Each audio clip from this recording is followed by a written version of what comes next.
সুপ্রিয় দর্শক শ্রোতা, আসসালামু আলাইকুম। স্বাগত আইএফআইসি নিবেদিত এই সময়ে। আমি জাহেদ চৌধুরী আপনাদের সঙ্গে আছি। আজ আমরা আলোচনা করব সমসাময়িক বিভিন্ন গুরুত্বপূর্ণ বিষয় নিয়ে।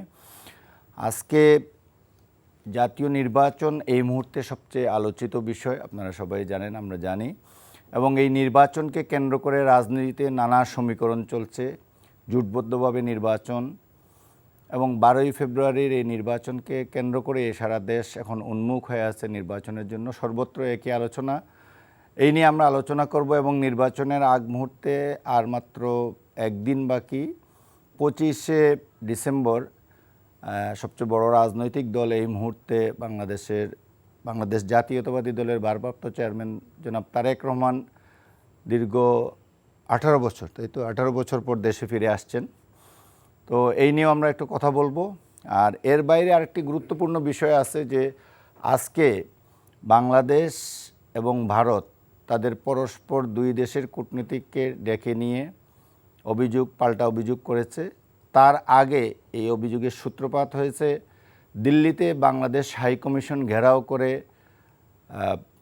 একদল লোক বিশৃঙ্খলা সৃষ্টির চেষ্টা করেছে, হাইকমিশনের ভিতরে ঢোকার চেষ্টা করেছে, কলকাতা ডেপুটি হাইকমিশনে ঢোকার চেষ্টা করেছে। এই নিয়ে দুই দেশের মধ্যে চরম উত্তেজনা বিরাজ করছে কূটনৈতিক মহলে এবং ফিজিক্যালি ফিল্ড লেভেলে। এই নিয়ে আমরা কথা বলবো। আজকে কথা বলার জন্য আমাদের স্টুডিওতে উপস্থিত আছেন বিএনপির সাবেক সংসদ সদস্য এবং খাগড়াছড়ি আসনে জাতীয়তাবাদী দল মনোনীত প্রার্থী জনাব ওয়াদুদ ভূঁইয়া। আপনাকে এনটিভি স্টুডিওতে স্বাগত জানাচ্ছি। আরও উপস্থিত রয়েছেন এনসিপির যুগ্ম সদস্য সচিব এবং খুলনা 2 আসন থেকে এনসিপির প্রার্থী জনাব ফরিদুল হক। আপনাকেও আমাদের এনটিভি স্টুডিওতে স্বাগত জানাচ্ছি। শুরুতে আমি অদূত ভাইকে দিয়ে শুরু করতে চাই যে আপনি তো একজন তরুণ আবার প্রবীণ, দীর্ঘদিন ধরে রাজনীতির সাথে জড়িত আছেন। এখন দেখলে মনে হয় না যে আপনার বয়স আমাদের চেয়েও বেশি। তরুণ রাজনীতিবিদ, অ্যাক্টিভ। তো কী অবস্থা নির্বাচনের কি নিয়ে আপনারা কি ভাবছেন, কি অবস্থা? নির্বাচন দিকে দেশ এগিয়ে যাচ্ছে। আমরা নির্বাচনী কার্যক্রম চালাচ্ছি, যদিও এখন আচরণবিধিগত কিছু শর্ত আছে, সেজন্য ওইভাবে মাঠ লেভেলে আমরা কাজ করতে পারছি না বা করছি না, কিন্তু হোমওয়ার্কগুলো আমরা ঠিকই করে যাচ্ছি। অর্থাৎ জাতিকে এবং ভোটারদেরকে আমরা এখন নির্বাচনমুখী করার জন্য চেষ্টা করছি এবং ভোটাররাও নির্বাচনমুখী। বেশ উৎসাহ উদ্দীপনা সৃষ্টি হয়েছে ইতিমধ্যেই। আশা করি নিষ্কণ্টকভাবে, ঝামেলাবিহীনভাবে নির্বাচন সুষ্ঠুভাবে অনুষ্ঠিত হবে। যদিও কিছু সমস্যা ইতিমধ্যে দেশব্যাপী বা না হলেও ঢাকায় এবং দেশের কোথাও কোথাও কিছু ঘটনা ঘটছে। এগুলার আর ঘটানোর উদ্দেশ্য হলো নির্বাচনকে থামিয়ে দেওয়া, নির্বাচনকে ভণ্ডুল করার একটা চক্রান্ত চলছে। যদিও যেমন এই যে হাদি হত্যা, তার আগে আমাদের চট্টগ্রাম মহানগরের সভাপতি এরশাদুল্লাহর উপরে গুলিবর্ষণ, রোডম্যাপ ঘোষণার পরে, তফসিল ঘোষণার পরে তা হাদি হত্যার ঘটনাটা ঘটেছে। তফসিল ঘোষণার পরে হাদি হত্যা হলো। সব কিছু মিলিয়ে এই যে খুলনায় দিফু হত্যা এবং গতকালকে রাতে দেখা গেল বগুড়াতে একজন ব্যবসায়ীকে তুলে নিয়ে গিয়ে হত্যা করলো। এগুলোতে একটা আলামত খুঁজে পাওয়া যায় যে দেশে একটা হত্যার রাজনীতি শুরু করার চেষ্টা করছে। কারা এরা? আমাদের কাছে তো এটা সবার কাছে প্রতীয়মান। প্রথমত এটা অনেকগুলা অংশ আছে। একটা হলো পতিত ফ্যাসিস্ট সরকারের যারা দেশের বাইরে আছে, ভিতরে আছে, তারা ফান্ডিং করছে, তারা এই সকল কাজ করছে। যারা প্রফেশনাল কিলার গ্রুপ, এদেরকে ভাড়া করছে। যেহেতু বিদায়ী সরকারের, পতিত সরকারের অনেক অবৈধ ইলিগেল মানি দেশের বাইরেই আছে, সেই টাকা তারা ইউজ করছে।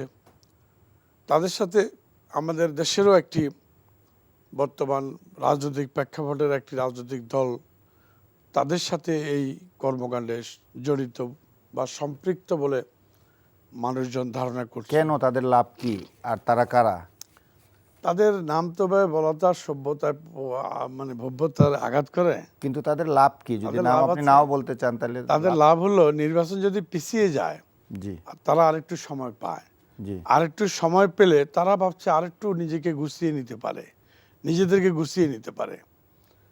তা আপনাদের তো মূল প্রতিদ্বন্দ্বী এখন জামাত এবং এনসিপি। বলতে গেলে বাংলাদেশে মূল তিনটে স্টেক হোল্ডার এই সময় বিএনপি, জামাত এবং এনসিপি। এই যারা ধরেন কিছুদিন আগেও নির্বাচন বিরোধিতা করেছে, জি পিআর না হলে ইলেকশন করবে না, গণভোট আগে না হলে ইলেকশন করবে না, হতে দেবে না, তাদের মধ্যে থেকে কেউ আছে কিন্তু তাদের একটা রাজনৈতিক অবস্থান ছিল এবং তারা এই অবস্থান থেকে সরে এসে এখন তো নির্বাচন নিয়ে প্রকাশ্যে কোনো দলই বিরোধিতা করছে না। আমি আপনার কাছে এই আলোচনায় আসবো, আমি যেন ফরিদুল হকের কাছ থেকে একটু শুনে আসি যে আপনি কিভাবে দেখেন দুটো বিষয়। আমাদের ওয়াদুদ ভুঁইয়া সাহেব যেটা উল্লেখ করেছেন, একটা হলো যে আমাদের নির্বাচনের দিকে লোকজন আগাচ্ছে, কিন্তু এইখানে প্রচার প্রচারণার ব্যাপারে যেহেতু নির্বাচন কমিশনের তফসিল ঘোষণা হয়ে গেছে এবং অনেক আচরণবিধি আছে, এটা মেনে চলতে হচ্ছে, যে কারণে এই প্রচারণাটা ওই পর্যায়ে লক্ষ্য করা যাচ্ছে না। আর আরেকটা হলো যে এখনও কিছু রাজনৈতিক দল কিংবা কিছু শক্তি সক্রিয় রয়েছে যারা নির্বাচনকে বাধাগ্রস্ত করার চেষ্টা করছে, আর নির্বাচনকে কেন্দ্র করে আইন শৃঙ্খলার অবনতির কথা, আশঙ্কার কথা উনি যেটা বলছেন। জি, আপনাকে ধন্যবাদ এবং সম্মানিত সহ-আলোচক, দর্শকদেরকে শুভেচ্ছা। এটা ঠিক, নির্বাচনের দিকে দেশ ধাবিত হচ্ছে কিছুটা, কিন্তু এত বছর পরে বাংলাদেশে গত 3টা নির্বাচন হয়নি, আমরা প্রায় 20 বছর পরে নির্বাচনের দিকে যাচ্ছি। তো যেই পরিমাণ উৎসাহ উদ্দীপনা থাকা দরকার ছিল সেটাই কিছুটা মানে কনফিউজিং সিচুয়েশন আছে। মানে আমি বাধা পড়ছে এটা ঠিক বলবো না, কিন্তু কিছুটা কনফিউজিং সিচুয়েশন আছে। মানে কনফিউশনটা কেন? কনফিউশনটা হচ্ছে যে নির্বাচনটা আদৌ হচ্ছে কিনা, ঠিকমতো হবে কিনা, সব কিছু ঠিকঠাক থাকবে কিনা। এর পেছনে সরকারের এক ধরনের দুর্বলতা এবং আইন শৃঙ্খলা বাহিনী কিংবা প্রশাসন তাদের যেই পরিমাণ শক্ত ভূমিকা থাকা দরকার ছিল সেইটা না থাকাই প্রধান কারণ বলে আমার কাছে মনে হয়। মানুষ নিরাপত্তা নিয়ে কিছুটা শঙ্কিত আছে, কিছুটা। এটা কেটে যাবে যদি আইন শৃঙ্খলা বাহিনী শক্ত অবস্থান নিতে পারে, শক্ত পদক্ষেপ নিতে পারে, এটা সহজে কেটে যাবে। কিন্তু প্রবলেম হচ্ছে যে আইন শৃঙ্খলা বাহিনীকে কেন অ্যাক্টিভ করা হচ্ছে না, এই প্রশ্নের উত্তর আমরা পাচ্ছি না। ম্যাজিস্ট্রেসি পাওয়ার নিয়ে সেনাবাহিনী অনেক আগে থেকে ক্ষমতা মানে রাস্তায় আছে, ফিল্ডে আছে, কিন্তু সেনাবাহিনী অনেকগুলো বড় ইস্যুতে দেখা গেছে যে তারা প্রপার ভূমিকা নিতে পারেনি, যাতে করে মানুষ আশ্বস্ত হয় যে না, এই ধরনের কোনো ঘটনা ঘটতেছে না কিংবা ঘটবে না, এইটা তারা নিতে পারেনি। তো স্বাভাবিকভাবেই মানুষের মধ্যে একটা সন্দেহ আছে। ইন দ্য মিন টাইম আরেকটা প্রবলেম যেটা হয়েছে যে বাংলাদেশে আমরা নিয়ন্ত্রণ করতে চাইলেও হয়তো বা এটা কতটুকু নিয়ন্ত্রণ করা যেত আমি জানি না, কিন্তু এটা টেকনিক্যাল এক্সপার্ট আরও ভালো বলতে পারবে যে পতিত ফ্যাসিস্টের যে মহারানী হাসিনা প্রতিনিয়ত দিল্লি থেকে উস্কানি দিচ্ছেন। দিল্লি তাকে ওইখানে কি প্রোটোকলে রেখেছে আমরা পরিষ্কার কোনো মেসেজ দিল্লির কাছ থেকে পাই না। আমরা বিভিন্ন নিউজ মাধ্যমে জানি যে সে প্রায় একেবারে রাষ্ট্রীয় অতিথি পর্যায়ে আছে, তাকে ওইখানে অফিস করার সুযোগ দেওয়া হচ্ছে, তার লোকজন ওইখানে একেবারে পুরো তার যে খুনি বাহিনী, পুরো গ্যাংকে ওইখানে ফাংশন করার সুযোগ দেওয়া হয়েছে। প্রতিনিয়ত সে টেলিফোনে এইখানে হুমকি দিচ্ছে এবং টেলিফোনে হুমকিগুলো হচ্ছে এরকম যে এত কথা বলো না, পারলে করে দেখাও। এখন এইরকম করে দেখাইতে গিয়ে কেউ কি আসলে হাদির উপরে হামলা করে ফেলছে কিনা এটাও আমরা জানি না। আমাদের যে হামলা করেছে, যার নাম আসছে, সে তো সরাসরি রাজনৈতিক দল, তাদের দলীয় সংগঠনের সাথে দায়িত্বশীল, তাদের দলীয় কর্মী। এবং এইখানে আরেকটা জিনিস একটু যুক্ত করে রাখি, এটা আমি বারবার বলি যেখানে সুযোগ পাই, সেটা হচ্ছে যে হামলাকারীকে শনাক্ত করা হয়েছে, এই হামলাকারী কিন্তু হাদির সাথেই যুক্ত ছিল। মানে হাদির ইনকিলাব কালচারাল সেন্টারে গিয়ে ঢুকে পড়েছিল, তার ওইখানে পরিচয় গোপন করে তার সাথে মিশে গিয়েছিল। এই যে পরিচয় গোপন করে সাথে মিশে গিয়ে হিট করা এবং বেরিয়ে যাওয়া, এই যে প্রক্রিয়াটা, এই মডেলটা হচ্ছে গিয়ে আপনার প্যালেস্টাইন এবং কাশ্মীর মডেল। প্যালেস্টাইনে এটা মোসাদ করে, কাশ্মীরে এটা করে। যখন যুদ্ধাবস্থা থাকে না তখন দেখবে যে ওদের মিছিলের মধ্যে, প্রটেস্টের মধ্যে, কিংবা ধরেন কোনো একটা বিশেষ জায়গাতে কেউ একজন ঢুকতেছে, ঢুকে এরকম ঘটনা ঘটিয়ে বেরিয়ে চলে আসতেছে, নিরাপদে বেরিয়ে চলে আসে। এই যে মডেল, এই মডেল কিন্তু ওদের মডেল। তো এই মডেল যে এখানে এক্সিকিউট করতেছে কিনা এটা আমরা জানি না। কেন? কারণ আমরা কিন্তু জানি যে একটা প্রজেক্ট আছে, বাংলাদেশকে প্যালেস্টাইন ল্যাবরেটরি বানানোর একটা প্রজেক্টের কথা আপনারা শুনে থাকবেন। এবং এই ল্যাবরেটরির অংশই কিন্তু হচ্ছে বাংলাদেশকে 3 দিক থেকে কাঁটাতার দিয়ে ঘিরে রাখা। প্যালেস্টাইনকে যেভাবে কাঁটাতার দিয়ে ঘিরে রাখা হয়, কাশ্মীরকে যেভাবে ধরেন ব্লক করে রাখা হয়, এই মডেলটা একই রকম। এবং যেভাবে প্যালেস্টাইনের উপরে ইসরায়েল গত 70 বছরে কি বলে যে তাদের ভূখণ্ডের নিয়ন্ত্রণ নিয়েছে, কিন্তু জনগণের কোনো নিয়ন্ত্রণ মানে দায়িত্ব নেয় নাই। এই যে মডেলটা, এটাই প্যালেস্টাইন মডেল। এই মডেলটা কিন্তু দিল্লিও এখানে গত 50 বছর ধরে করছে। এই ভূখণ্ডের পুরো নিয়ন্ত্রণ তারা নিতে চায়। কাঁটাতারে মানুষ মারে, নদীর পানি আটকে দেয়, রাজনীতিকে নিয়ন্ত্রণ করে, অর্থনীতিকে নিয়ন্ত্রণ করে, আমাদের শিক্ষা ব্যবস্থাকে দাঁড়াতে দেয় না, আমাদের স্বাস্থ্য ব্যবস্থাকে ধ্বংস করে ফেলে, আমাদের মিলিটারির উপরে আঘাত হয়, আমাদের দেশপ্রেমিক সেনা অফিসারদেরকে মেরে ফেলা হয়। এই ঘটনাগুলো কিন্তু আমরা জানি। এবং বাংলাদেশের কোথায় কোথায় রয়ের এজেন্ট নাই বাংলাদেশিদের মধ্যে থেকে, এটা কিন্তু আমরা জানি না। একদম মিডিয়া, বিশ্ববিদ্যালয়, অলিগার্কদের মধ্যে, প্রশাসনের মধ্যে, ডিজিএফআইয়ের মধ্যে, আর্মির মধ্যে, এগুলো আমরা জানি না। তো এইটা তো গত 15-16 বছরে এরকম একটা পরিবেশ সৃষ্টি করে দেওয়া হয়েছিল, যে কারণে এটা ব্যাপকভাবে হয়েছে। তো এখন এইটা মানে কোত্থেকে এই ঘটনাগুলো ঘটেছে এইগুলো কিন্তু কম বেশি আমরা জানি। এগুলো নিয়ে আমরা আলাপ কম করি, মিডিয়াতে হয়তো কম আসে, আমরা রাজনৈতিক বক্তৃতার মধ্যে এগুলো হয়তোবা কম বলি, কিন্তু মানুষ কিন্তু এগুলো জানে। বিশেষত এই যে তরুণ প্রজন্ম যারা জুলাই ঘটিয়েছে তারা কিন্তু এটা জানে। আপনাদের মনে থাকার কথা, জুলাইতে আমরা যখন রাস্তায় নামছি, কিন্তু অনেকে অনেক ব্যাপার ছিল, কিন্তু যারা ওই অর্থে কোনো পলিটিক্যাল পার্টি কিংবা পাওয়ারে যাবে এই ধরনের আকাঙ্ক্ষা যাদের ছিল না, তারা আসলে কেন নেমেছিল? তারা আমি দেখেছি যে প্রধানত 2টা কারণে তারা নেমেছে। আপনি কথা বলেন গিয়ে তরুণদের সাথে, তাদের জায়গাটা হচ্ছে তাদের নিজেদের রাইটস, দেশের মধ্যে তাদের মর্যাদা এবং রাইটস, এটা তারা চায়। এবং তারা তাদের ভূখণ্ড রক্ষা করতে চায়, কারণ তারা বোঝে যে এখানে একটা আগ্রাসী শক্তি এই ভূখণ্ডর উপরে নিয়ন্ত্রণ নিয়েছে, এই নিয়ন্ত্রণটাকে তারা সরিয়ে ফেলতে চায়। এই জন্য আপনি খেয়াল করে দেখবেন বাংলাদেশের যে কোনো স্পটে যেখানে আন্দোলন হয়েছিল, যাত্রাবাড়ি হোক, উত্তরা হোক, এরকম বাংলাদেশের যে কোনো স্পটে আপনি ওইখানকার তরুণদের সাথে যে কথা বলেন, ওরা বলবে যে ওরা যখন স্লোগান দিচ্ছিল, পুলিশের গুলির সামনে দাঁড়াইতে গেলে খালি হাতে তো আসলে স্লোগান আপনাকে উদ্দীপিত করে, এই স্লোগান যখন ওরা দিচ্ছিল, ওরা কিন্তু দিল্লি না ঢাকা স্লোগান দিচ্ছিল। তার মানে কি, সে আসলে জানে যে এই ভূখণ্ডের উপরে দিল্লির আগ্রাসন আছে, সেই আগ্রাসন থেকে সে বেরিয়ে আসতে চায়, সেই লড়াইটা সে করছে। এই লড়াই তো কন্টিনিউ, এটা চলছে।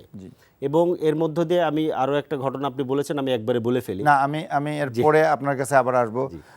জনাব অদূত ভাই, আপনার কাছ থেকে এখন একটু জানতে চাচ্ছি, এই যে নির্বাচনকে সামনে রেখে বিএনপি জোটবদ্ধভাবে নির্বাচন করার চেষ্টা করছে, জামাতে ইসলামী 8 দলীয় জোট, বিএনপির অনেকগুলো জোটই আছে, 12 দলীয় জোট আছে, সমমনা আছে, এবং এর বাইরেও অনেকগুলো দল আছে।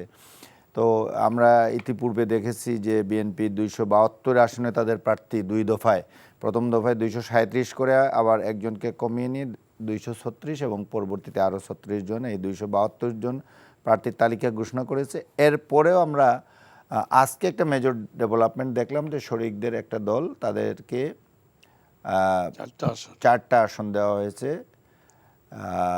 এরপরে এটা নিয়ে আবার কিছু প্রতিক্রিয়াও দেখলাম যে ওই সমস্ত আসনে বিএনপির প্রার্থী যারা আছেন তারা স্বতন্ত্রভাবে নির্বাচন করবেন এমন ঘোষণাও দিয়েছেন। অ্যাটলিস্ট আমি 3টা জায়গায় মনে হয় এরকম ঘোষণা দেখেছি। এর মধ্যে সবচেয়ে আলোচিত হয়েছে ব্রাহ্মণবাড়িয়া 2, যেখানে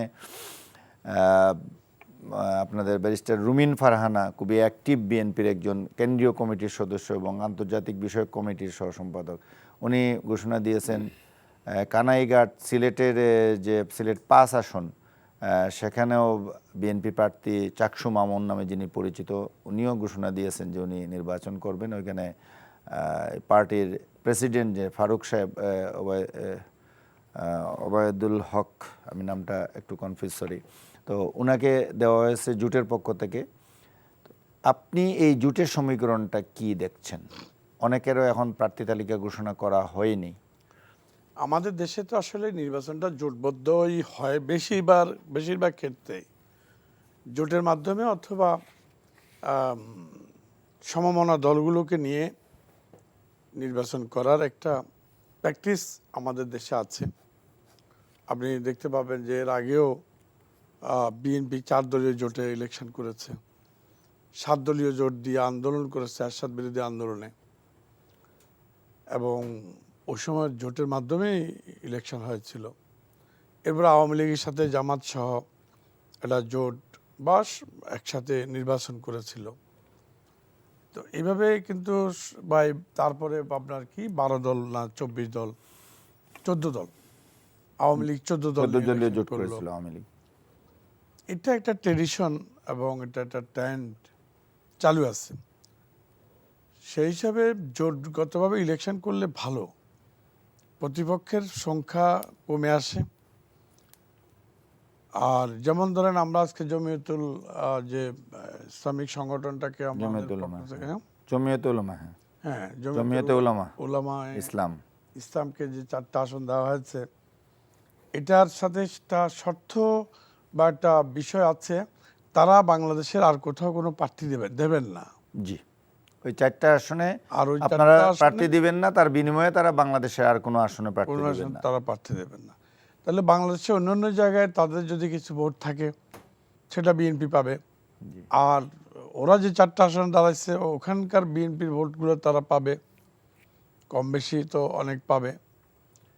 পাশাপাশি আপনার ইসলামিক মূল্যবোধ যে আমাদের বিএনপির মধ্যে আছে, ইসলামিক মূল্যবোধের বহিঃপ্রকাশও ঘটলো, যে আমরা একটি ইসলামিক দল, আমাদের সাথে একাধিক ইসলামিক মানসিকতা ভাবাপন্ন লোক বা প্রার্থী বা দল আমাদের সাথে আছে, আমরা তাদের সাথে আছি। এটা একটা সৌন্দর্য। আমরা ইসলামিক চর্চাকে যে মানে ওন করি, সেটারও একটা বহন করলো। আর কেউ ইসলামকে এককভাবে বিক্রি করার সুযোগ পাবে না, বেহেশতে বিক্রি করার সুযোগ পাবে না কম, কারণ তাহলে তো দুদিকেই বেহেশতে বিক্রি শুরু হবে। না, আপনারাও কি তাইলে বিক্রি আমরা করতে চান না? আমরা বিক্রি করব না, অন্য অন্য ইসলামিক দলগুলো যারা অন্য অন্যের সাথে জোট করবে তারা বেহেশতে বিক্রির টিকিট নিয়ে বসে যাবে, তখন গিয়ে কাউন্টার হবে, কাউন্টার হলে একটা সমঝোতা চলে আসবে যে বাবা বেহেশতে নিয়ে আর কেউ টানাটানি করো না। তো সেই হিসাবে জোট নট ব্যাড জোট আমি মনে করি নানা কারণে। না, কিন্তু আপনাদের যে প্রার্থীরা আবার ঘোষণা করলেন যে তারা বিদ্রোহী প্রার্থী হিসেবে দাঁড়িয়ে যাবেন। ওটা একটা বড় দলে এটা থাকবে, বড় দলে এটা থাকবে, এবং তারা যেহেতু দীর্ঘদিন ধরে দল করেছে, ওই এলাকায় স্ব এলাকায় কাজ করেছে, যেমন মানে সিলেট পাস জি, চাকসু মামুন আমার মানে ছোট ভাইয়ের মতো, সে চট্টগ্রাম বিশ্ববিদ্যালয়ে ছাত্র ছাত্র, সংসদের বিপিছে, না জিএস। না সে ছিল কালচারাল সেক্রেটারি। ও আচ্ছা আচ্ছা, তো আমিও চট্টগ্রাম বিশ্ববিদ্যালয়ের ছাত্র হিসেবে চিনতেন আমাদের তখন এটা থেকে? হ্যাঁ, খুব ভালো সম্পর্ক, চিনতাম। শুধু তাই না, এবং সে তার এলাকায় বেশ জনপ্রিয়। জনপ্রিয়। তো এবং দীর্ঘদিন ধরে কাজ করেছে, বিএনপির হয়ে আশা নিয়ে কাজ কাজ করেছে। করেছে। এখন আপনারা অন্য একজনকে দিলেন, এবং এইবার আরেকটা বিষয় আছে, আমি এটা বলতে চাই যে এইবার নিজ দলীয় প্রতীক নিয়ে জোটবদ্ধ হলেও নিজ দলীয় প্রতীকে নির্বাচন করতে করতে হবে। পারবে না কেউ কেউ, তো এখন মানে জোটের প্রতীকে পারবে না, দলের প্রতীকে করতে হবে। দলের প্রতীকে পারবে। তো আমি যে কথা বলছিলাম, মানে সিলেট মানে আপনারা খেজুর গাছের জন্য বিএনপি মহাসচিবকে আজকে আমরা ভোট চাইতে দেখলাম, তাদের প্রতীক হলো খেজুর গাছ, জমিয়তে উলামা ইসলামের প্রতীক হলো খেজুর গাছ, তাদের জন্য বিএনপি মহাসচিব এই 4টি আসনে ভোট চেয়েছেন, সেটাই আমি বলতে যাচ্ছি। এটা যেহেতু আরপিআর বা ইলেকশন কমিশনের লতে এইভাবে করা হয়েছে, জোট করলেও যার যার মার্কা, জি, সেই হিসাবে তো ওই মার্কায় ভোট করতে হবে। যার কারণে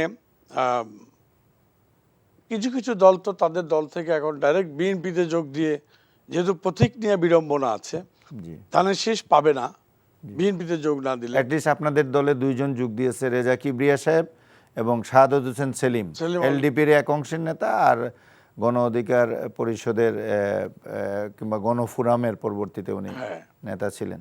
জি, তো কেউ কেউ বিএনপিতে সরাসরি যোগ দিচ্ছে, জি, এটা জোটের মতোই ধরা যায়। যেহেতু আমরা বলেছি, আমাদের ভারপ্রাপ্ত চেয়ারম্যান তারেক রহমান ঘোষণাই দিয়েছিলেন আগে থেকেই জি, যে আমরা জি। নির্বাচন পরবর্তীতে জাতীয় সরকার গঠন করব।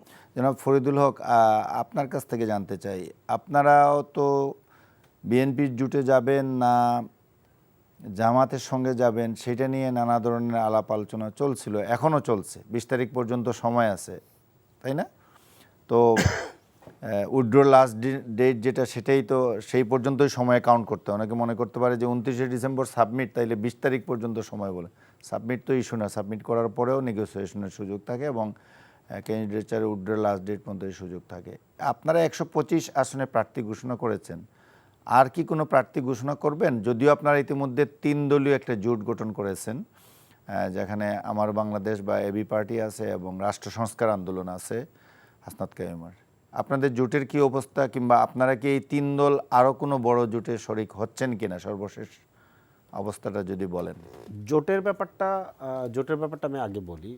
সেটা হচ্ছে যে আমরা আসলে প্রথাগত যে জোট ভিত্তিক যে রাজনীতিটা, মানে ইলেকট্রাল রাজনীতি যেটা আছে, এটার ব্যাপারে বাংলাদেশের মানুষের কিছুটা বিরূপ প্রতিক্রিয়া আছে। এটা যেমন একটা ব্যাপার। আর একটা জায়গা হচ্ছে যে আমাদের কর্মী সমর্থক এবং আমাদের যারা, মানে বাংলাদেশের সাধারণ মানুষ যারা মূলত এনসিপিকে সাপোর্ট দেয়, তাদের দিক থেকে আমরা যে ফিডব্যাক পেয়েছি যে তারা চায় এনসিপি একটা সোলো ইলেকশন রান করুক, সোলো পার্টিসিপেট করুক। ভোট কত পার্সেন্ট পাবো কিংবা কী পরিমাণ আসন আমরা অ্যাচিভ করব, সেটার থেকেও অন্য জায়গাতে আসলে মানুষ আমাদেরকে চায় বলে আমরা নিজেরা যেটা ফিল করেছি। সেটা কেমন, যে ধরেন আমাদের এই নেক্সট যে ইলেকশনটা, এই ইলেকশন তো একটা সাধারণ মানে সময়ের ইলেকশন না, এটা একটা বিশেষ গণতান্ত্রিক ট্রানজিশনের একটা বিপ্লবোত্তর পরিস্থিতিতে একটা গণতান্ত্রিক ট্রানজিশনের মধ্যে আমরা আছি। এই নির্বাচনটা হবে, নির্বাচনটা আবার কিন্তু একটা বিশেষ নির্বাচন, যে নির্বাচনে একই সাথে ধরেন গণভোটও হবে, সরকার গঠন এবং গণভোট হবে। গণভোটের মধ্য দিয়ে নেক্সট পার্লামেন্টকে একটা সংবিধান সংস্কার পরিষদের ক্ষমতা দেওয়া হবে, আলাদা বিশেষ ধরনের ক্ষমতা। সেখানে জুলাই সনদ বাস্তবায়ন হবে। এরপরে বাংলাদেশ একটা নিউ ফেজে স্টার্ট করবে। তো এই যে সময়টা, এই ট্রানজিশনাল সময়টাতে এনসিপির খুবই ঐতিহাসিক গুরুত্বপূর্ণ দায়িত্ব আছে।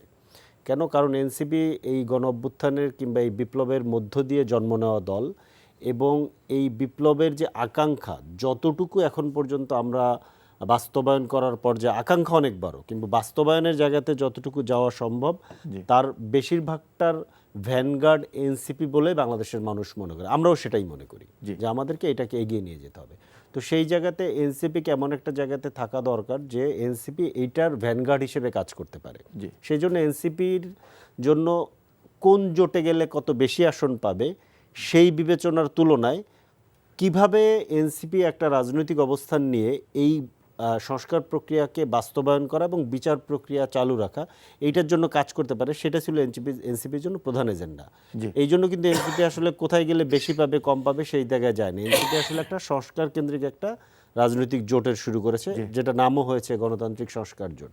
এখানে আরও যারা আগ্রহী কিংবা যারা এই ভূমিকা নিতে চায় আগামী বাংলাদেশের জন্য, তাদেরকে তো ওয়েলকাম অবশ্যই। আর এনসিপি অলরেডি 125টা আসনে প্রার্থী দিয়েছে এবং খুব শীঘ্রই আরও কিছু আসনে প্রার্থী আসবে 1-2 দিনের মধ্যেই।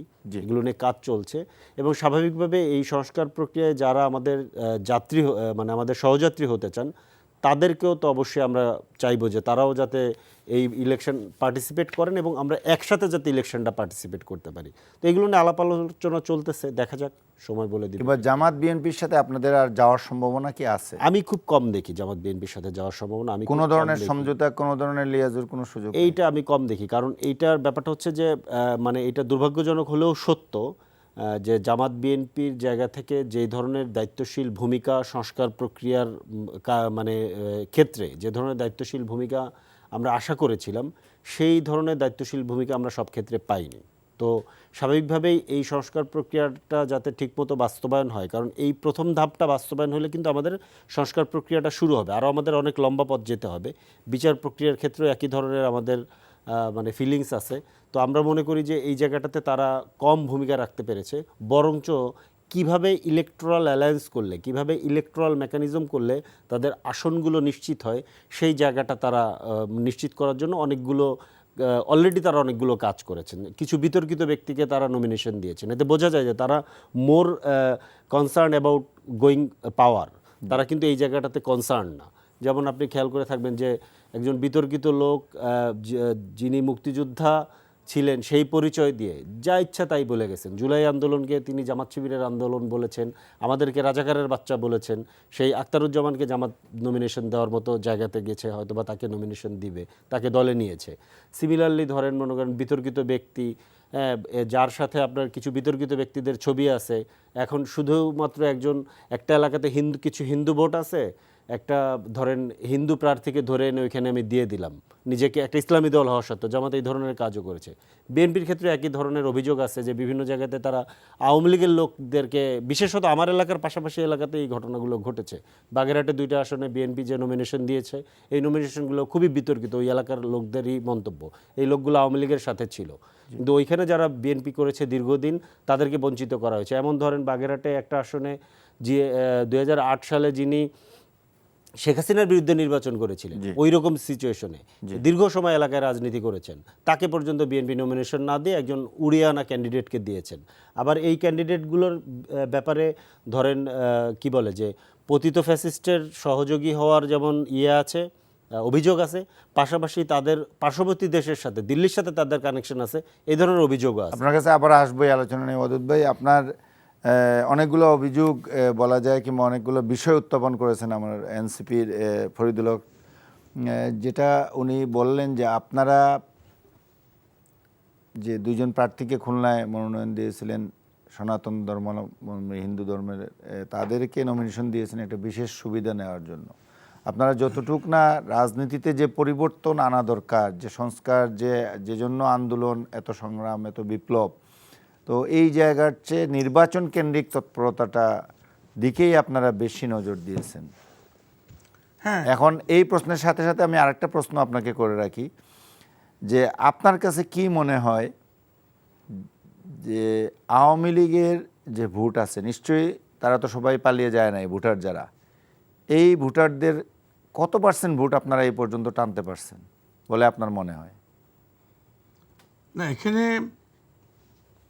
লীগের ভোট টানা না টানা বিষয় না, আমরা দেশের টোটাল ভোটারদেরকে টানার চেষ্টা করি, সব প্রার্থী করে। না, কিন্তু এখানে তো একটা ফিক্সড ভোট আছে। আওয়ামী লীগের মোটামুটি বলা হয় যে এটা এক সময় 30+ ছিল, এখন হয়তো ভিন্ন প্রেক্ষাপটে এটা 30- হতে পারে। হ্যাঁ, তো এরকম যে কোনো একটা ফিগার কিংবা সাম্প্রতিক জরিপগুলোও যদি আমরা দেখি যে একটা সংখ্যা আছে, আওয়ামী লীগের একটা বড় সংখ্যায় ভোটার আছে। এবং আমরা লক্ষ্য করেছি যেটা জামাত এবং বিএনপির মধ্যে এই আওয়ামী লীগের ভোটারদের নিজ দলে টানার জন্য নানা ধরনের তৎপরতা আমরা লক্ষ্য করেছি, কিংবা মাইনরিটি ভোট টানার জন্য নানা ধরনের তৎপরতা আমরা গত পূজার সময় দেখেছি। আপনার সাম্প্রতিক সময়ে যে উনি যেমনটি বললেন যে প্রার্থী ঘোষণার ক্ষেত্রেও আমরা এটা লক্ষ্য করছি। না, সেটা তো আছে। কতটুকু টানতে পেরেছেন? কারণ এটা তো একটা বড় সমীকরণ হয়ে দাঁড়াবে যে আওয়ামী লীগের ভোটটা কার বাক্সে বেশি গেল। এটা তো ভোটের পরে ছাড়া বোঝা যাবে না। জি যেমন জামাত ইসলাম ওদেরকে সদস্য ফরম পূরণ করে নিচ্ছে, জি সেই বিগিনিং থেকে 1.5 বছর আগ থেকেই। জি 5ই আগস্টের পরের থেকেই ওনারা যেমন আগস্টের আগে আওয়ামী লীগের সাথে ছিল, আগস্টের পরে এসে আওয়ামী লীগকে যারা দেশে আছে জি ওদেরকে সদস্য করছে। বিএনপি ওরকম কোনো কর্মসূচি হাতে নেয়নি। তো যোগদান অনুষ্ঠান তো ধারাবাহিকভাবেই চলছে বিএনপির জি, আজকেও তো আমি ছবি দেখেছি যে যোগদান অনুষ্ঠান আছে, না, কোনো না কোনো জায়গায় কেউ না কেউ যোগ দিচ্ছে। যোগ যদি কেউ দিতে চায়, আমাদের কাছে যে যোগ্য মনে হয় আমরা তো নিতেই পারি। জি আর আমরা তো চাইবো যে দেশের মেজরিটি ভোট আমাদের দিকে আসুক। জি আমরা তো ইনক্লুডিং এনসিপিকেও চাইবো, জামাতকেও চাইবো জি যে আপনারা আমাদের সাথে চলে আসেন, আমাদেরকে ভোট দিন। জি এটাই তো গণতন্ত্রের সৌন্দর্য। আমরা এনসিপিকে বলবো ধানের শীষে ভোট দিন, ভাই আপনারা ছোট ভাই মানুষ। তাদের আলাদা, তাইলে আর তো সব দলে এক হয়ে গেলে আবার বাকশালী হয়ে গেলেন। আমি সেটা তো থাকবেই, তারপরেও আমাদের চেষ্টা তো, বা প্রত্যেকটা রাজনৈতিক দলের চেষ্টা তো থাকবেই, তার ভোটার টানার চেষ্টা থাকবে, কিন্তু দলকে রিজলভ করে দিয়ে আপনার সাথে যোগ দিয়ে দিবে এমন তো আশা করা। বলতে এটা বুঝাচ্ছি, জামাত বলতে এটা বুঝাচ্ছি, জামাতের ভোটারদেরকে আমরা আহ্বান করতে পারি। সেটা তো করতেই পারে, অবশ্যই অবশ্যই সে ভোটারদের আহ্বান করতেই পারেন। আমাদের ফরিদ সাহেব উনি একজন প্রার্থী, উনি একজন ভোটারও। জি, আমি তো ওনার কাছে আহ্বান করতে পারি, ভাই আপনি আমাদের দানের শীর্ষে ভোট দিন। এরকম ভাবে যে আপনারা তো সময় আছে, ইমরান খানের ভোটের তো- ভোটের সময় বলে যে দোয়া চায়, যার ভোট দেওয়ার ক্ষমতা নাই কিংবা যিনি দিতে পারবে না, বলে যে একটুখানি দোয়া করেন আমাদের জন্য। দোয়া করেন, যেমন হ্যাঁ, ছোট দোয়া চাইতে বাচ্চাদের- অসুবিধা নেই। বাচ্চাদেরকে আমরা বাচ্চাদের কাছে দোয়া জি, চাই, জি, জি। বাচ্চারাও আবার স্লোগান দেয়, যদি আপনার আমি যদি ভোটার হতাম ধানের শেষে ভোট দিতাম, বাচ্চারা এরকম করে স্লোগান। অনেকজনের অনেক কিছুই আছে, এনসিপিরও তো আছে, আমি কিংবা জামাতে ইসলামেরও তো আছে। আমি আরেকটা প্রসঙ্গে একটু আপনার কাছে আমি এটাকে সার্বজনীনভাবে বুঝাতে চেয়েছি। জি আমি যে শুধু ধানের শীষের পক্ষে বুঝাতে চেয়েছি তা না, আপনার ভোটার টানার প্রসঙ্গে আমি বুঝাতে চেয়েছি। আর আমরা তো নির্বাচন কেন্দ্রিক নজর দেবই, জি নির্বাচন সম্মুখে, নির্বাচনের লড়াই চলবে, জি আমরা নির্বাচন করব, অতএব আমরা তো নির্বাচনী নজর, আপনার প্রথম প্রশ্নটা, জি নির্বাচন কেন্দ্রিক নজর দেবই। এর উপর আসেন আমরা বাংলাদেশি জাতীয়তাবাদ করি, জি আমরা কোনো ইসলামিক দল অথবা কোনো মৌলবাদী দল করি না, যেমন ভারতের বিজেপি। আমরা ইসলামিক দল করি না, আমরা কিন্তু ইসলামিক মূল্যবোধে আমরা বিশ্বাস করি। আমরা মধ্যপন্থী একটা দল, আমরা দক্ষিণপন্থীও না, আমরা বামপন্থীও না। জি তো আমরা যেহেতু মধ্যবর্তী একটা দল, মধ্যপন্থী একটা দল, লিবারাল ডেমোক্রেট। লিবারাল ডেমোক্রেট, আমাদের সাথে তো হিন্দু, মুসলিম, বুদ্ধ, খ্রিস্টান থাকবেই। আমাদের জাতীয়তাবাদী দলের সৃষ্টি হয়েছে এই দেশে যারাই বসবাস করে সবাইকে নিয়ে যে দলটি গঠিত হবে তাহাই জাতীয়তাবাদ। জি আর আওয়ামী লীগ হলো বাঙালি জাতীয়তাবাদ, শুধু বাঙালি। শুধু বাঙালি হলে আমার পাহাড়িরা ইয়েতে পড়ে না, জি। বাঙালি জাতীয়তাবাদে পড়ে না। আপনার ময়মনসিংহ বা ওই যে গারো, গারো, মানুষের গারো, বুড়ো, অন্য যারা নৃতাত্ত্বিক জনগোষ্ঠী কিংবা উপজাতি যারা আছে তারা পড়ে না, তারা পড়ে না। আমি আপনার কাছে ভিন্ন একটা আলোচনা এখন যেতে সেই চাই। হিসাবে আমি এক সেকেন্ড শেষ করি। জি সেই হিসাবে যে হিন্দু দুইজন প্রার্থীর কথা বলছেন বা একাধিক প্রার্থীর কথা বলছেন, আমরা তো হিন্দুদেরকে নিয়ে রাজনীতি করি, তো আমরা হিন্দু প্রার্থী তো দিতে পারি, হিন্দু দিতে পারি, বড়ুয়া দিতে না, পারি। সেটা আপনাদের দলে যারা আছেন, যেমন গয়েশ্বরচন্দ্র রায় প্রার্থী হয়েছেন, এটা নিয়ে তো কোনো কথা নেই, এটা নিয়ে তো কোনো আলোচনাও হয় নাই। কিংবা এর আগে নিতাই চন্দ্র রায় ছিলেন, নিতাই রায় চৌধুরী ছিলেন, নিতাই রায় চৌধুরী প্রার্থী ছিলেন, সেটা নিয়ে তো কোনো সময় উনি কোনো কথা হয় না। এখনো তো প্রার্থী, এবং এইভাবে আরো যারা, হ্যাঁ উনি এখনো প্রার্থী। এখনো প্রার্থী। জি এখন আমরা নতুন কি সৃষ্টি করতে হবে না? জি আমাদেরকে নতুন মাইনরিটিদের থেকে নতুন আমাদের সংখ্যা ঠিক আছে। বাড়াতে হবে। এখন আমি যে আলোচনাটায় যেতে চাচ্ছি যে আগামী পরশু মানে 25 ডিসেম্বরে বিএনপির ভারপ্রাপ্ত চেয়ারপারসন জনাব তারেক রহমান দেশে ফিরছেন 18 বছর পর। তো এটা নিয়ে আপনাদের কি প্রস্তুতি কিংবা আপনারা কি চিন্তা করছেন যে ওনার এই দেশে ফেরা নির্বাচনে কি কোনো প্রভাব ফেলবে, আলাদা কোনো প্রভাব ফেলবে? নির্বাচনে তো অবশ্যই প্রভাব ফেলবে, প্রভাব বলতে পজিটিভ প্রভাব ফেলবে। প্রথমত তিনি 18 বছর দেশে ছিল না প্রায়, এই অবস্থায় উনি দেশে আসতে পারছেন, স্বদেশ প্রত্যাবর্তনকে ঘিরে জনগণের মধ্যে একটা মানে উৎসব আমেজ। যেমন আপনি এখনও 300 ফিটে গিয়ে দেখেন যে সেখানে হাজার হাজার লোকের সমাগম চলছে, মিছিল চলছে, খাওয়া দাওয়া চলছে। তো সেদিন হয়তো সারা দেশের থেকে আমরা যদিও কাউকে ওইভাবে ডাকিনি, দলগতভাবে আহ্বান করে নেই যে দলের নেতাকর্মী, যুবদল, ছাত্রদল এভাবে আসো, এভাবে দল থেকে ডাকা হয়নি। কিন্তু উৎসুক ছাত্র, যুবক বা জনগণ, পাবলিক এসে যে আমরা আশা করছি প্রায় 1.5 কোটি লোকের সমাগম হওয়ার সম্ভাবনা আছে। তো এই অবস্থায় এত মানুষের সমাগম যদি ঘটে তাহলে অবশ্যই ওনার আগমনে দেশে এবং ভোটে একটা প্রভাব পড়বেই। দ্বিতীয়ত, দেশে যে বর্তমান আইনশৃঙ্খলা পরিস্থিতি খারাপ, দেশে জাতীয় নেতৃত্ব শূন্য, ওই জাতীয় নেতৃত্বে একটা ভালো একটা অবস্থান সৃষ্টি করতে পারবে তারেক রহমান সাহেব। কারণ আমাদের ভারপ্রাপ্ত চেয়ারম্যান তারেক রহমান সাহেব আসলে দেশে এখন যে নেতৃত্ববিহীনভাবে দেশটা চলছে, সরকার থাকলেও সরকার নেই, আইনশৃঙ্খলা অবস্থা খুবই খারাপ, সামগ্রিক অর্থনৈতিক অবস্থাও ভালো না। কিন্তু আপনারা তো আর সরকারে উনি আসছেন না, উনি রাজনৈতিক দলের নেতা হিসেবে আসছেন। মনে রাখবেন, সরকার কিন্তু বিরোধী দলগুলো হয় গণতন্ত্রের ছায়া সরকার, জি ছায়া সরকার। অতএব যদি উনি তো ওনার যে অবস্থান সারা দেশে, খালেদা জিয়া যদি আজকে সুস্থ থাকতেন তাহলে উনি ছায়া সরকার হয়ে কাজ করতে পারতেন। জি বিরোধী দল গণতন্ত্রের মানে আসল সৌন্দর্যের মধ্যেই লুকিয়ে থাকে, বিরোধী দল হলো ছায়া সরকার। অতএব তারেক রহমান আসলে, যেহেতু বর্তমান সরকারের সাথে আমাদের কোনো বৈরী সম্পর্ক নেই, সম্পর্ক ভালো, অতএব তারেক রহমান সাহেব আসলে সরকার আরও শক্তি পাবে, সাহস পাবে। সরকারকে তারেক রহমানের নেতৃত্বে আমরা এবং অন্যান্য দলগুলো সবাই মিলে আমরা একটা সাপোর্ট দিতে পারবো, একটা ঠেস দিতে পারবো, যাতে করে আইন শৃঙ্খলা বা অবস্থা ভালো থাকে এবং যাতে দেশের নির্বাচনটা সুষ্ঠু হয়।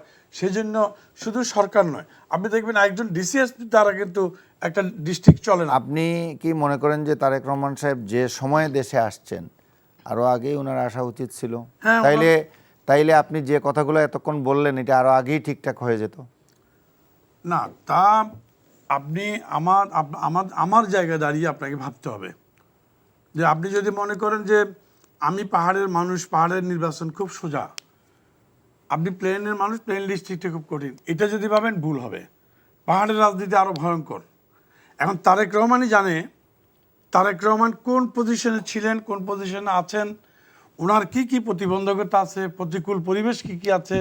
তিনি তো একটা স্ট্যাটাসের মাধ্যমে বলেছেনও যে দেশে আসা শুধু আমার উপর নির্ভর করছে না, অনেক কিছু। ওনার কি কোনো নিরাপত্তা সংকট ছিল কিংবা আছে বলে মনে করেন? আমি সুনির্দিষ্টভাবে সেটা বলার মতো আমি এখতিয়ার রাখি না।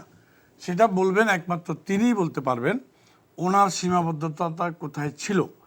অতএব তারেক রহমানের জায়গায় আমরা নিজেরা ভেবে কথা বললে আমরা উত্তর পেয়ে যাব। আমি আরেকবার আসবো আপনার কাছে, জনাব ফরিদুল হক। যদিও এটা বিএনপির নেতৃত্ব, কিন্তু উনি যে বিষয়গুলো বললেন যে জনাব তারেক রহমান সাহেব দেশে ফিরে আসলে দেশে যে ক্রাইসিসগুলো আছে এইটা মিটআপে একটা ভালো পরিবেশ সৃষ্টিতে উনি একটা ভূমিকা রাখবেন। আর আরেকটা দলীয় বিষয় যেটা বলছেন যে অবশ্যই তাদের দল আরও বুস্টআপ হবে, বিএনপি আরও বুস্টআপ হবে এবং নির্বাচনে তারা এটা একটা পজিটিভ প্লাস পয়েন্ট হিসেবে এটা কাজ করবে। আপনার মূল্যায়ন? বুস্টআপ এবং হচ্ছে সংকট উত্তরণ, বুস্টআপের সাথে সংকট উত্তরণের একটা যোগসূত্র আছে। সেটা হচ্ছে যে এইটার ব্যাপারে যেটা হয় যে রাজনৈতিকভাবে এটাকে এক ধরনের অনধিকার চর্চা হিসেবে দেখা হয়, কিন্তু আমি এই অনধিকার চর্চাটা করি। আমি মনে করি এই অনধিকার চর্চাটা জারি করা উচিত। কারণ বাংলাদেশে যারা রাজনৈতিক দল করে এবং রাজনৈতিক দল করে যিনি রাষ্ট্র পরিচালনা করতে যাবেন কিংবা যে দল রাষ্ট্র পরিচালনা করতে যাবে তাদেরকে নিয়ে যে কোনো কারোরই কথা বলার রাইট থাকা উচিত। এটা অনধিকার চর্চা না। হ্যাঁ, পাবলিক ফিগার যারা তাদের হ্যাঁ, নিয়ে কথা বলার সুযোগ থাকে, পাবলিক ফিগার হলে এখন তাদের নিয়ে তো ব্যাপারটা বলার হচ্ছে যে সুযোগ থাকে। কথা বলার ক্ষেত্রে আমি আবার ওইভাবে দেখি না যে উনি বিরোধী দল, উনি আমার অপোজিশন পার্টি কিংবা প্রতিদ্বন্দ্বী পার্টির প্রধান, ওনাকে নিয়ে আমি কিভাবে বলবো এরকম ওইভাবে আমি দেখি না। কারণ বাংলাদেশ, আমি একটু আগেও বলেছি যে একটা বিশেষ পরিস্থিতিতে আমরা আছি। জি, এই বিশেষ পরিস্থিতিতে কে বিএনপি করছে, কে জামাত করছে, কে এনসিপি করছে কিংবা কে অন্য রাজনৈতিক দল করছে, এই বিবেচনার তুলনায় আমাদের বিবেচনা করা উচিত যে আমরা ফ্যাসিবাদের জাতাকলের মধ্যে কারা পিষ্ট ছিলাম এবং ফ্যাসিবাদ বিরোধী লড়াইয়ের মধ্যে আমরা কারা যুক্ত ছিলাম এবং কারা যৌথভাবে আমরা ফ্যাসিবাদ বিরোধী লড়াই করে ফ্যাসিবাদকে আমরা হটিয়েছি এবং পরবর্তীতে যে আমাদের এই ফ্যাসিবাদ উত্তরণকালীন সময়ের যে ট্রানজিশন যে সময়, এই কাজটার মধ্যে কার আমরা যৌথভাবে অংশ নিয়েছি, নেতৃত্ব দিচ্ছি, এই বিবেচনা থেকে যদি আমি দেখি তাহলে তারেক রহমানকে আপনি বিএনপির ভারপ্রাপ্ত চেয়ারপারসন হিসেবে দেখতে পারেন না। তখন তারেক রহমান জাতীয় নেতা হিসেবে তাকে বিবেচনা করতে হবে, জাতীয় নেতা হিসেবে আপনাকে দেখতে হবে। অবশ্যই। সেই জায়গা থেকে তারেক রহমান প্রশ্নে আমার দুইটা কথা। একটা কথা হচ্ছে যে ওনার এই আগমনটা যদি একদম আর্লি আগস্ট 2024-এ হতো তাহলে বাংলাদেশের জন্য অনেক ভালো হতো বলে আমি মনে করি। এটা আমার ব্যক্তিগত মত। জি জি। তাহলে আমরা এই যে ট্রানজিশন সময়ে যে টার্মোয়েল সিচুয়েশনের মধ্যে দিয়ে আমরা গেছি, এই অনেকটা সিচুয়েশন আমরা হয়তো বা হ্যান্ডেল করতে পারতাম, আরও একটু বেটার হইতো সিচুয়েশনটা। কেন? কারণ আমাদের কিন্তু একটা যৌথ নেতৃত্ব দরকার। উনি নিজেও কিন্তু যৌথ নেতৃত্ব, উনি যে জাতীয় সরকারের কথা বলেন এটা কিন্তু একটা যৌথ নেতৃত্বের কথাই। কারণ একটা খাত থেকে বাংলাদেশকে টেনে তোলা কোনো একটা দল কিংবা একজন ব্যক্তির পক্ষে সম্ভব না, এটা একটা যৌথ লিডারশিপ দরকার।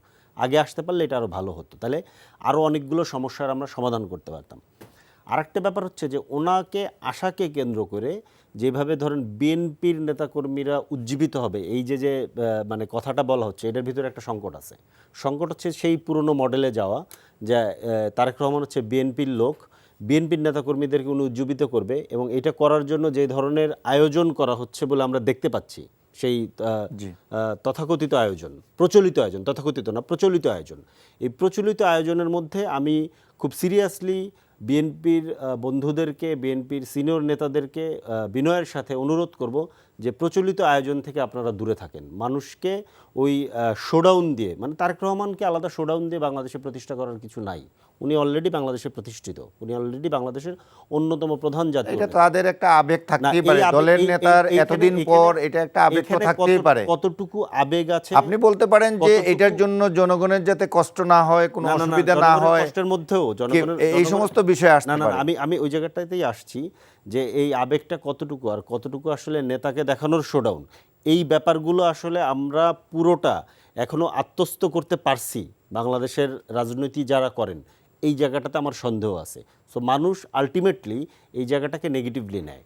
বাংলাদেশে একটা ক্রাইসিস মোমেন্টে আমরা আছি, একটা সিরিয়াস মানে সিচুয়েশনে আমরা আছি। এই সিচুয়েশনকে আমাদের যৌথ নেতৃত্ব দিয়ে এখান থেকে বের করে নিয়ে আসতে হবে। এর মধ্যে অনেকগুলো ঘটনা ঘটে গেছে।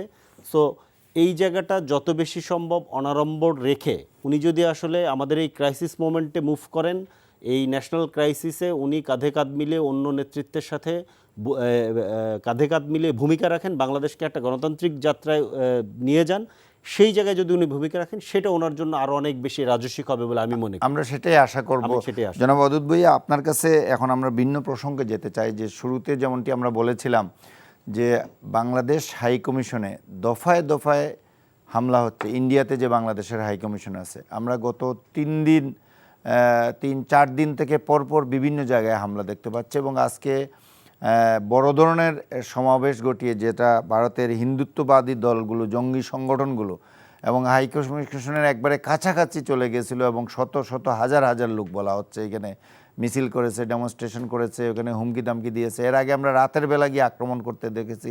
অ্যাটলিস্ট 3 দফায় আক্রমণ আমরা এই গত 3-4 দিনের ভিতর দেখতে পেলাম। এর বাইরে কলকাতায় হয়েছে, আগরতলায় হয়েছে, আপনার অন্যান্য জায়গায়ও, শিলংয়ে হয়েছে। তো এই যে, এবং এটাকে বলা হচ্ছে, আজকের ঘটনাকে বলা হচ্ছে যে ময়মনসিংহে হিন্দু ধর্মাবলম্বী যে দীপু দাস মারা গেছেন, সেই ঘটনার প্রতিবাদে তারা এটা করছে। তো এটার ব্যাপারে আরেকটা তথ্য আপনাকে দিয়ে রাখি, যেটা হলো আজকে আমাদের শিক্ষা উপদেষ্টা প্রফেসর সিআর আবরার দীপু দাসের বাবার সাথে দেখা করেছেন, ওইখানে গিয়েছিলেন এবং তাকে সহমর্মিতা জানিয়েছেন, সরকারের তরফ থেকে সব সহযোগিতার আশ্বাস দিয়েছেন, বিচারের আশ্বাস দিয়েছেন, এবং শুরু থেকেই খুব কড়া ভাষায় সরকারের তরফ থেকে অবস্থান নেওয়া হয়েছে। তো ভারতে তো এই গত 10-15 বছরে যদি মোদী সরকার আসার পর আমরা দেখি অসংখ্য মুসলমানকে হত্যা করা হয়েছে বিভিন্নভাবে। গরুর মাংস রাখার কারণে, অপরাধে ফ্রিজের মধ্যে পাওয়ার কারণে হত্যা করা হয়েছে, পিটিয়ে হত্যা করা হয়েছে অসংখ্য, মসজিদে গিয়ে নামাজে। কিন্তু এই বলে কি আমরা বাংলাদেশ হাই কমিশন, কোনো দল, বাংলাদেশে তো ইসলামী দলের অভাব নেই, তারা কি ভারতীয় হাই কমিশন ঘেরাও করে ঢিল ইট পাটকেল মেরে হত্যার হুমকি দিয়েছে? মানে ভারত কেন এটা করছে? আমি আগের পার্টের একটা অংশের ছোট্ট উত্তর দিয়ে ভারত প্রসঙ্গে আসছি।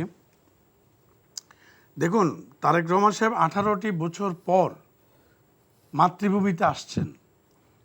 নিজের আপন ভাইয়ের মৃত্যুর পর দেখতে আসতে পারেননি, নিজের মায়ের মৃত্যুসজ্জায় তিনি আসতে পারছেন না, এমনি একটা প্রতিকূল পরিস্থিতিতে তিনি আসছেন।